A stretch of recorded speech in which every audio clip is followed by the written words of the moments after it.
Hello, I'm Daniel Prusalides. Welcome to The Long Way, a podcast of short episodes with long perspectives on building the common good.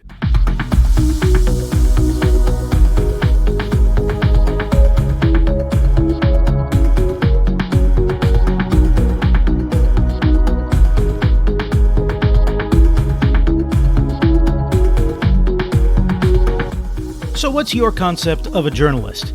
Is it someone who has many leather-bound books and an apartment that smells of rich mahogany, in the words of Ron Burgundy?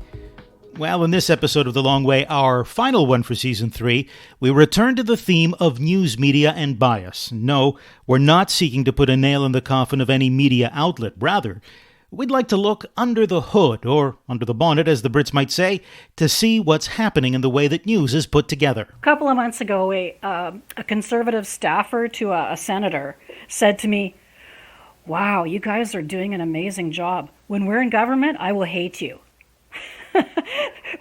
Which is the best compliment you can ever get in Ottawa, because it means that you're just reporting the information that is useful to opposition and that governments would rather control. That's Holly Doan, publisher of the news outlet Blacklock's Reporter, which covers news from Parliament Hill in some pretty unique ways. Field reporter Peter Stockland will bring us Doan's comments a little later on. But first, how do members of the media differ from the general public? How are they getting comment for their stories, and how do they approach coverage of politics, and dare we say religion? For that, we turn to Professor Lydia Miljan, who's been studying these types of issues, among others, in the Political Science Department of the University of Windsor. Thank you so much for joining me on The Long Way. It's great to have you on the podcast. And I want to start off with just a general question, sort of the big picture. How healthy, in your estimation, is Canada's news media sector today, especially in terms of the breadth and depth and diversity of political news coverage? How's that for a big question? That's a big one. Well, I'm happy to be on your show. I don't know if I can answer that question. I would say, just in sort of broad strokes, it's not very healthy. We have essentially decimated our media system. If we look at sort of the big players, right, newspapers, television news, et cetera, we have fewer journalists working on the ground. We basically recycle more and more stories. And as a result, there isn't a lot of diversity of thought in sort of those big mainstream news organizations. But having said that, there certainly is a lot of diversity if you were to expand your definition to include online news and information programs, even things such as what we're doing today. I mean, there's a lot more out there, but whether or not it's accessible to the average Canadian to the extent that traditional news has been, I would suggest that it isn't. So by that long, very winded way of saying, it's like, yeah, it's pretty bad right now. And I think what's important, well, maybe one aspect that's important in all of this is that, you know, there's podcasts like this. There are tens of thousands of podcasts like this, and probably quite very, very different to this one, right? There's all kinds of content out there. When it comes to political journalism, what I guess I would say I was used to and what I would consider normal growing up in Canada would be sort of this group of people, largish group, mostly concentrated in Ottawa or in provincial capitals, depends which level of politics we're talking, who are professionals who've been trained, who specialize in political coverage. And I'm not suggesting that doesn't exist today, but as you say, it's a much smaller group, and it's the borders between what is and isn't journalism have become fuzzier, I guess. And maybe that's part of what's at play here. Yeah, I mean, I guess it also that sort of focuses on what do we think of as a journalist in today's world compared to what we thought of as a reporter perhaps in the past. So, you know, there was Not so long ago, there certainly was a sort of a distinction between sort of reporting on the news and acting as a commentator about the news. And I do the latter all the time. I mean, I get on the news and people ask my opinions based on the fact that I'm an academic. I see that increasingly reporters are being asked to serve that same function, right? If you watch sort of the cable news networks, Power and Politics, Power Play, they have segments where it's very routinized. You have segments where you have the political players, and obviously they're going to come from their perspective, and then you sometimes have sort of academics like myself thrown in, but there's a larger section of those shows that focus on journalist opinions. So it's journalists explicitly giving their take on the day's news.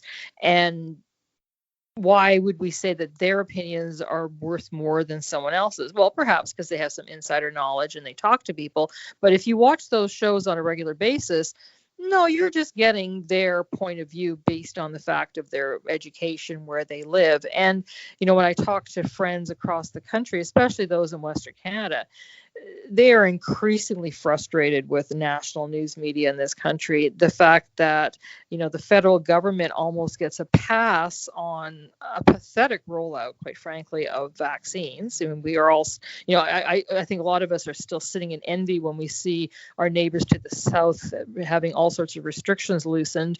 We're still in lockdowns in a number of provinces in this country because we can't get access to vaccines. And yet you don't see the media attacking the prime minister or the health minister.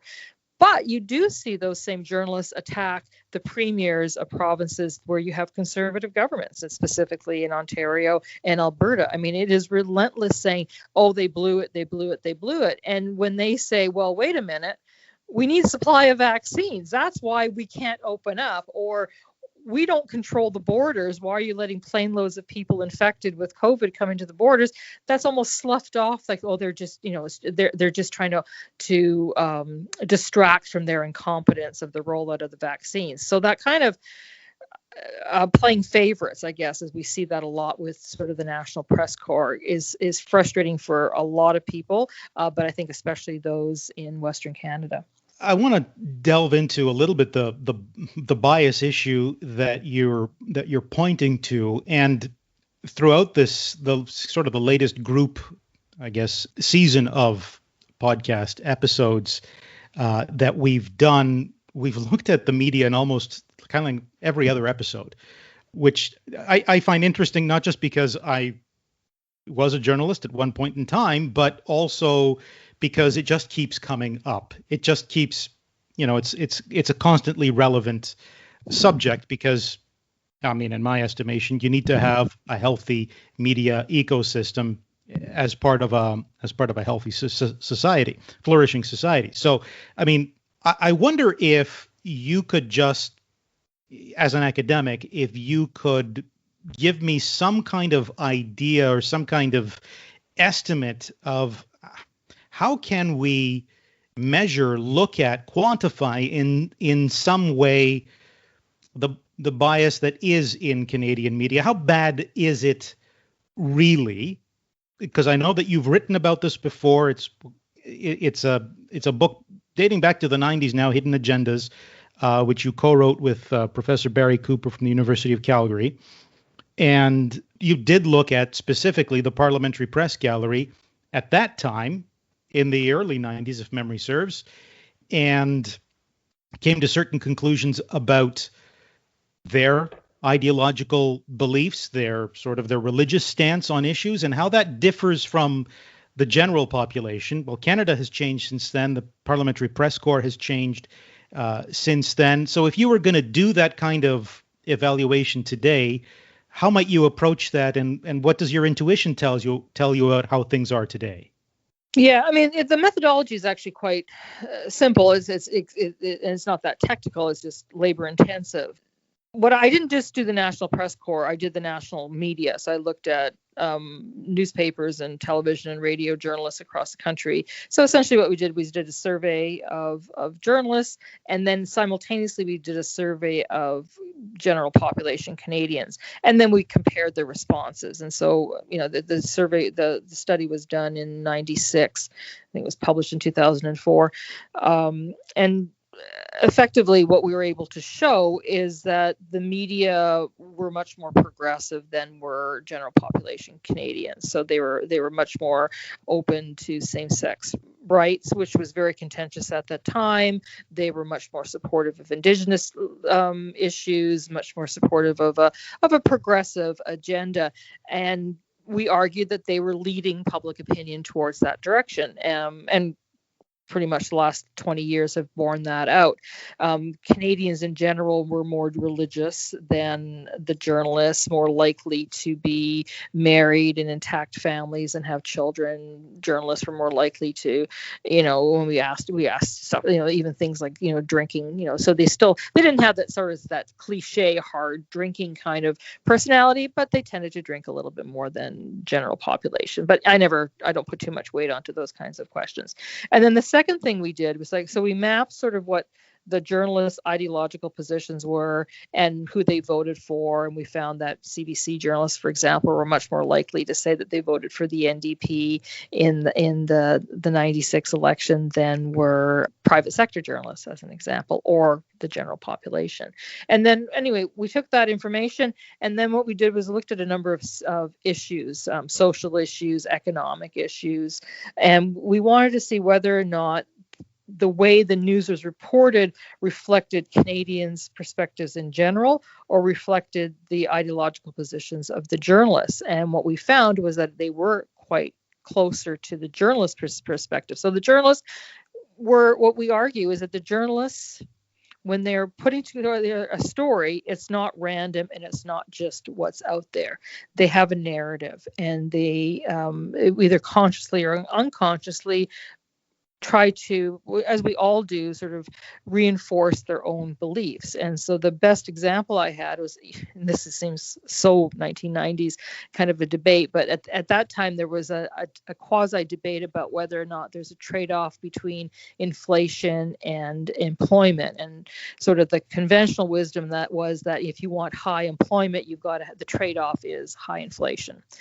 When you talk to economists at the time, there was a survey that came out that asked economists, is there a trade-off? Like 95% of economists said, no, there's no trade-off. You can have low inflation and high employment.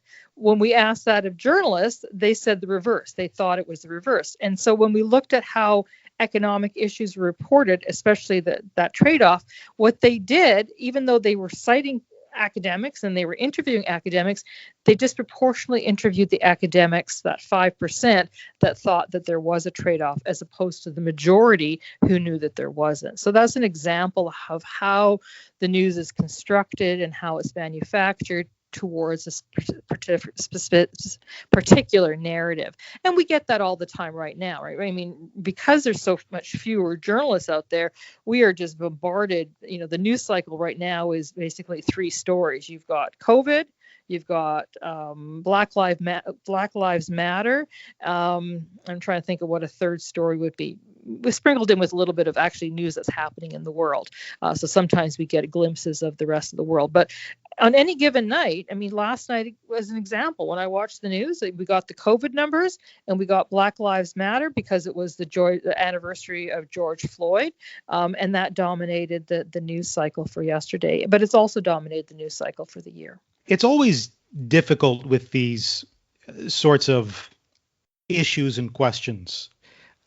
Because when you talk about media bias, I mean, I've been in personal conversations where, feelings tend to run hot depending on where you stand on the issue and depending on whether you liked the media coverage or didn't like the media coverage, or this media is okay and that media outlet is not. These conversations can get very heated. But I think what I found perhaps most useful and most practical about the research that you just unpacked for us is that there was a measurement and you had something to compare against. It wasn't an intuitive response. I mean, it couldn't have been an academic work and been an intuitive response, frankly. And I think that's just what I find especially useful in a conversation like this, which is why I would love it if there were some kind of study like that done today. I think the results would be very interesting. I don't know what you think. Yeah, and I have sort of toyed with the idea of redoing it. Part of my hesitation is, how would I get the journalist to answer the survey, and where would I find the journalists to answer the survey? It'd almost have to be a qualitative study rather than a quantitative one, which is what I did. I mean, certainly the content analysis is pretty straightforward. I look at usually a year's coverage. I look at every single story, and we basically count how many times was somebody pro or con a specific issue, how many times was it just a neutral statement of fact. We look at sort of who was interviewed, what their credentials were, that kind of thing. So the sort of the content analysis part of it, again, is labor intensive, but it's pretty standard, and you can get some decent numbers. The real difficult thing right now, well, there's a couple things. One is, as I said, finding the journalist to do the survey. But the other part is, what media do I choose? Because lately, when I've tried to publish research that's looked at sort of national news media and national television, which is what I tended to focus on, I've been criticized for not looking at, social media, by not looking at Twitter, by not looking at Facebook. And then that becomes overwhelming, right? Because the thing about social media is that we're not looking then at journalists, we're looking at retweets, we're looking at just sort of that cesspool of negativity, which I'm quite frankly I don't think I could stomach doing that kind of analysis. So that's sort of where I've been having difficulty trying to replicate that study. And maybe what I would do is like I said, maybe just do some qualitative surveys with select journalists, and then look at the news content, just given our sample sizes of journalists are so low. I wonder if you might comment as well about how media in Canada, especially sort of political media at whatever level, handle news stories, and have handled, say, in recent years, news stories that have to do with and that touch on religious issues. And I don't mean specifically just to deal with, sort of the Christianity, which, I get is the sort of the majority religion, at least by tradition in Canada. But I mean, all kinds of religious issues. Do you get a sense, just from watching and from your observation, that there is an appropriate level of sensitivity or understanding, or even dare I say nuance, in the way journalists reflect how religion and politics sometimes intersect in Canada? Yeah, I don't really see a lot of coverage about religion and politics in Canada. And certainly I am sort of concerned about the fact that it seems that the only types of religions that get a fair hearing are ones that are not the dominant Christian or Judeo. That essentially the Islamic religion, if religion is going to be discussed, it's going to be discussed about Islam, and it's about debates, debates on sort of cultural issues, whether women can wear headscarves and things like that.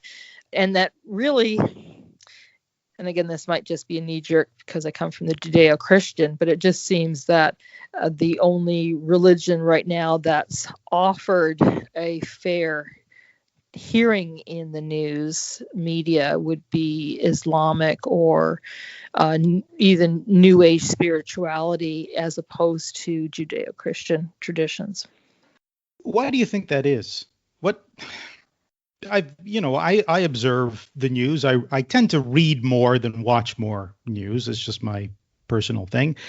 And I see kind of, coverage on various things. And I also read the complaints of various groups. I think you'd find plenty of Muslims who say they are not adequately represented, or their views are not adequately reported on or fairly reported on in the media.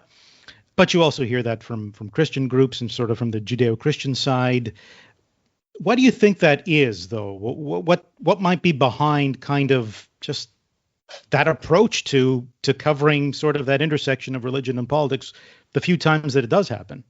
Yeah, well, I think because usually when it happens, there's a conflict involved. And so, either side of the conflict is going to feel that they've been badly treated. I mean, I agree that Muslims would have a legitimate beef with the media simply because of not just the news, but also popular cultural depictions of their faith are strongly associated with terrorism, even though the vast majority of Muslims are not terrorists and have never even contemplated any kind of terrorist act. That's sort of the stereotype that's come through mass media. And again, it's not just the news, it's sort of the cultural storytelling that we get.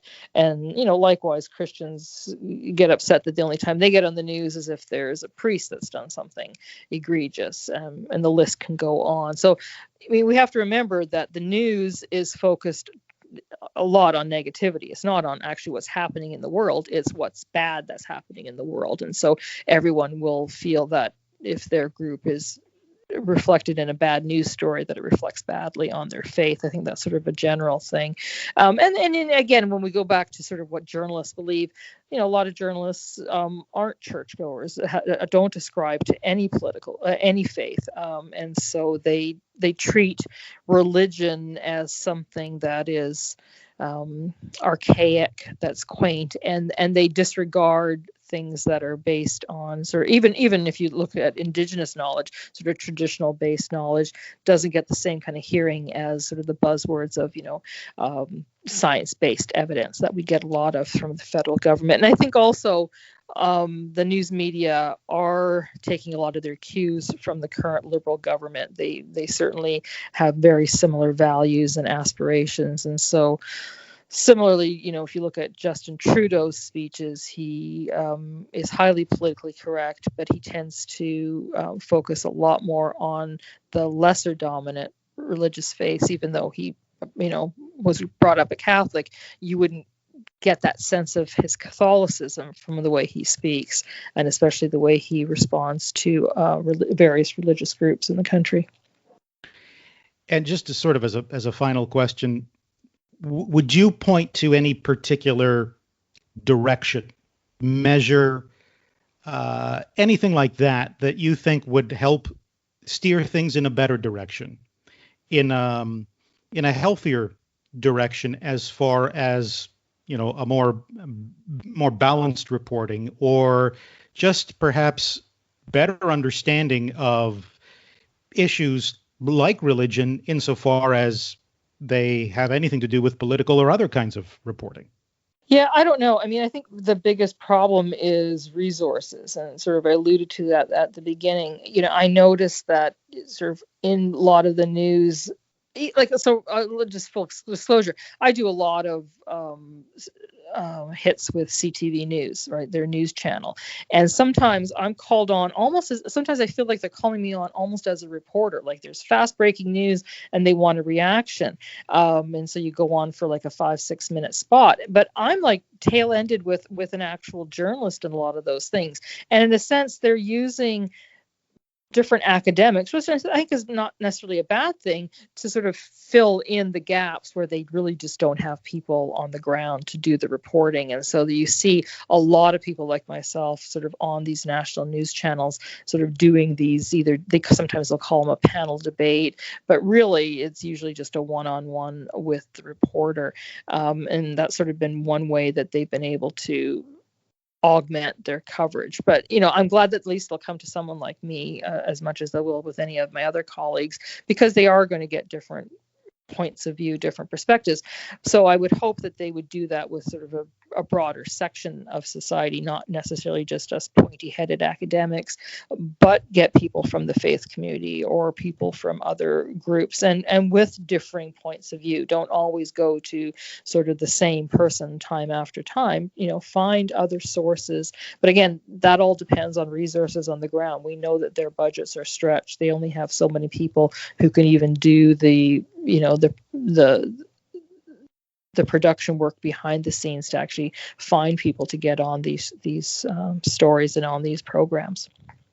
Yeah, I can just tell you from my own personal experience as a journalist, when you are under time pressure and you've got a deadline to meet, you want to make the fewest calls, send out the fewest number of emails necessary to get the feedback, comment, clip, whatever it is that you need to complete your story and get it out on time. And that process pushes you to go perhaps take the path of least resistance. Go to the folks you know answer the phone, the folks you know who respond, and maybe that does lead you to more of the same people than perhaps it should have. And that's not an excuse, but I think it's an explanation for perhaps why we get what we get, and the need to at least aspire to something better. Yeah, and exactly. I mean, and I know that that's certainly been my experience. I get on the news because I answer the phone. I don't think they're looking for my necessarily my point of view. I think that they're just thinking, okay, Miljan, yep, we know she's usually around and she's ready to go on air at a moment's notice. And so the real job of sort of a chase producer, I think is what they're called, is to, when they're not under constraint, to start building a better repertoire of people that they could go to and try to find different sources. And we've seen that at the beginning of the COVID pandemic. They started to get some doctors on, and then now they've got a stable of doctors that they always go to for their commentary. And, when COVID passes, they'll go to other people for other issues. But it's always been a challenge, and it certainly is the nature of, and what we saw sort of in my other conversation about news being produced, is that they choose the experts, right? We call them authorized knowers, and they decide who is someone who's going to be someone that they will promote as someone who has knowledge about these. And then there's other groups in the background, right? There's all sorts of advocacy groups out there that try to get their experts on these different programs, and they do it through either their op-eds or direct contact with them. So it comes on both sides, right? So people who feel that their point of view isn't being presented in the news have got to make themselves available so that the media can pick them up as well. True enough. And I will say you were pretty easy to book for this podcast. So thank you for that. That was good. Yeah, well, I'm home all the time now, so it's easy to catch me. Yeah, I guess COVID is good for broadcasters and for podcasters, I should say. Yeah. Exactly. Professor Lydia Miljan, thank you so much for your time and for your perspectives on this. It's certainly been interesting, and all the best to you. My pleasure. Nice talking to you.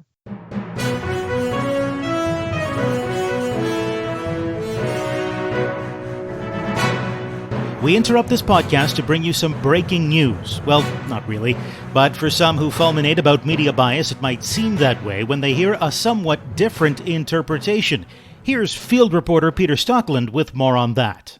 The great age of misinformation and fake news has also produced the indelible image of unabashedly biased journalists, convinced their job is to trot out their preferred woke tropes to audiences desperately in need of political re-education. Holly Doan doesn't buy the bias bit.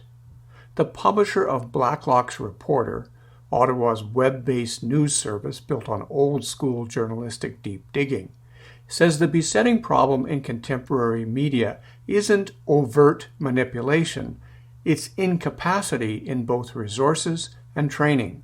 People quickly reach for partisanship as an excuse to blame reporters for not doing the jobs or the stories or filling those niches. The problem here is a consolidation of editing. So in the old days, reporters had a beat. If you covered the courts, you got to know the police and the lawyers and the court clerks, and you started to learn things. So you could tell the desk, maybe it was in Edmonton, maybe it was in Toronto, what the story was based on your knowledge. Now, with those jobs missing and that experience missing, assignment desks, most of them in Toronto, tell the reporter sitting in a satellite office what the story is. Well, wait, How does an editor sitting in Toronto tell someone what the story is at the Commons Public Accounts Committee? They can't. But they can tell the reporter that the Prime Minister is visiting a Tim Hortons today, well, because the news release said. So every desk across the country is doing the same thing. And uniformity equals mediocrity. Doan and managing editor Tom Korski, both with decades under their belts as working reporters, started Blacklocks as a subscription news service 9 years ago, when they saw a gaping specialty niche had opened for the kind of reportage that used to be standard fare in the parliamentary press gallery. Reading the fine print of bills and regulations, babysitting parliamentary committees, going green eyeshade on the public accounts and far back pages of voluminous federal budgets. That, they've subsequently proven, is where the scoops are, which they regularly churn out without fear or favor to any political party. A couple of months ago, a conservative staffer to a senator said to me, "Wow, you guys are doing an amazing job. When we're in government, I will hate you." Which is the best compliment you can ever get in Ottawa, because it means that you're just reporting the information that is useful to opposition and that governments would rather control. It's also, the former CTV Beijing bureau chief says, where the customers are. One-time mass media news consumers have now become specialty subscription clients who want raw information distilled as pure reporting without added opinions or artificial political flavors of the day, week, or month. In fact, Doan says, that's where mass media big mockers went so wrong in chasing down and accepting hundreds of millions of dollars in federal government subsidies to keep their journalistic enterprises afloat. The media bailout is the elephant in the room. Subsidies, media subsidies, camouflage ineptitude. And media subsidies, as other people smarter than me have said, like Andrew Coyne, that they will only prolong the painful discovery of who it is in the market that can reform, that can reinvent themselves, that can make money. And subsidies will always keep that information from us. So how do we fix it? Well, if a newspaper, and I just pick one at random, the Winnipeg Free Press, let's say, if it died tomorrow, there would be 3 websites that would rush to take its place, to tell citizens what's happening at City Hall. And that the industry might eventually revert to its pre-war heyday where there were many voices. They doubled down, she says, by hiring bright young journalism grads from various universities who get thrown into senior reporting roles with the talent, but not the skills or experience to effectively report on the various narratives being peddled by all parties, left, right, and center. But if I didn't know how to cover a public accounts committee, I wouldn't know what to write either. I would be reaching for narratives because I got a file today. Let's take Bill C-10. Bill C-10 is the internet regulation bill that has caught some headlines recently. Blacklocks was the first to report it for weeks, months actually. There was a problem with Bill C-10 and they had originally exempted YouTube uploads and then took that out. That the early coverage of C-10 said, well, he says this, the minister, Gibault, says this, the artistic community says this, the ex-CRTC chairman says that, the independent producers say this. It appeared to me that the reporters had not actually read the bill, that no one had read C-10. If they had, they would have been quoting from it. They would have made making references to it. You wouldn't have to say he said, she said. You could just quote from the bill. Could it be because they have lost the skills to find new information? Just tell people what the bill said. Just tell people what happened. My analogy is this, and I can't overstate it. You know, when Chairman Mao took control after the Chinese Revolution, by 1976, he killed all the tailors because they were bad class background merchants. And by 1976, nobody in China could cut a suit. And so everybody looked like hell because there were no tailors who knew how to do it. This is the same with the media industry. They reach for narratives because they no longer know how to seek basic information, and no one's telling them to. Increasingly, Doan says, Canadians aren't buying that. But the solution certainly isn't more big media subsidies, nor is it make-a-wish dreams for big media companies to right their own errors. The future, she says, is a proliferation of highly professional small journalistic operations like, well, Blacklock's Reporter, focused on the information and news that customers want and need. For The Long Way, I'm Peter Stockland. Thanks for that, Peter. Seems the news business just ain't what it used to be. This entire conversation has reminded me, or maybe just underlined, that we really can't have a flourishing society without a well-functioning media ecosystem. Now, we haven't got all the answers, and perhaps we've raised more questions than we've answered. But that's okay if maybe we can edge a little closer to expecting better from our news media without just deciding that the whole lot is useless. As usual, the reality is more complicated than that. By the way, you will have heard Holly Doan refer to Bill C-10 and Andrew Coyne in Peter's Field Report. Check out Season 3, Episode 7 of The Long Way with Michael Geist for more on Bill C-10 and free speech questions. We've got an entire episode focused on that. And also check out Episode 1 of Season 3 for a full feature interview with Globe and Mail columnist Andrew Coyne for a different look at media bias. Well, that about does it for Season 3. I've appreciated your listening, and I've had fun putting these episodes together. Thank you to Peter Stockland as well for his contributions and field reports. And don't forget to like and comment on this episode wherever you're hearing it as well. Follow or subscribe to The Long Way so that you'll know right away when our new episodes are ready. For The Long Way and the team at Cardis, I'm Daniel Prouselidis. Stay classy, everyone.